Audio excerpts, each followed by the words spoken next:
Napakasarap na naman ang lulutuin natin ngayon mga beb. Adobong baboy at manok. Pinagsama ko na para sa inyo. Ang unang step lang natin ay kawali. Ilagay nyo lang muna yung baboy nyo. Bahala kayo kung anong klaseng baboy o basta kung gusto nyo binababoy kayo.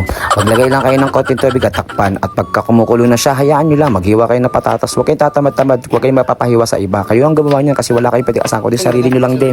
At pagkatapos ko nga mabalatan at mahiwa yung mga patatas dyan, binalikan ko tong aking pinapalambot na baboy. Kung talagang okay na yung laman at okay na yung taba. Wala naman ako pwedeng asang kundi sarili ko lang. Kaya tinakpan ko lang din siya ulit. Kung naboring ako, kinuha ko yung sibuyas. Akala ko marami ako yung stocks pero konti lang pala. At wala na rin pala akong pera dyan kaya hindi na rin ako nag-utos para bumili ng sibuyas dyan. At buti na lang meron ako extra bawang dito na natira ko nakaraang mga luto-luto ko. At nung natapos nga ako magbalat ng sibuyas at bawang dyan, binalik ko nga tong baboy kung okay na. At nung okay na, nilagay ko na rin yung sibuyas at bawang dito.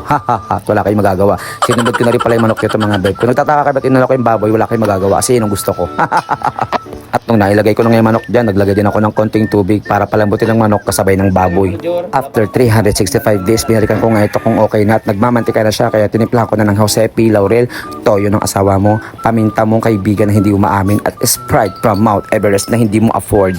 Kaya ikaw na nanonood sa videos ko ngayon, alam ko natatakam ka na ngayon at wala ka magagawa. Alam ko naman patay gutom ka at nagugutom ka sa mga niluluto ko.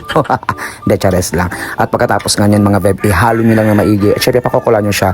Tatakpan nyo siya ng mga 2 to 3 minutes. Pagmamatikain lang natin at sobrang sarap ito at solid. Ilbis na maglagay kayo ng asukal, Sprite lang ilagay nyo para dagdag linamnam. Magdagdag lang tayo ng magic sarap. Magdagdag lang tayo ng betchin. Hindi to sponsored pero paalugin nyo yung bote. O baso na lang paalugin nyo.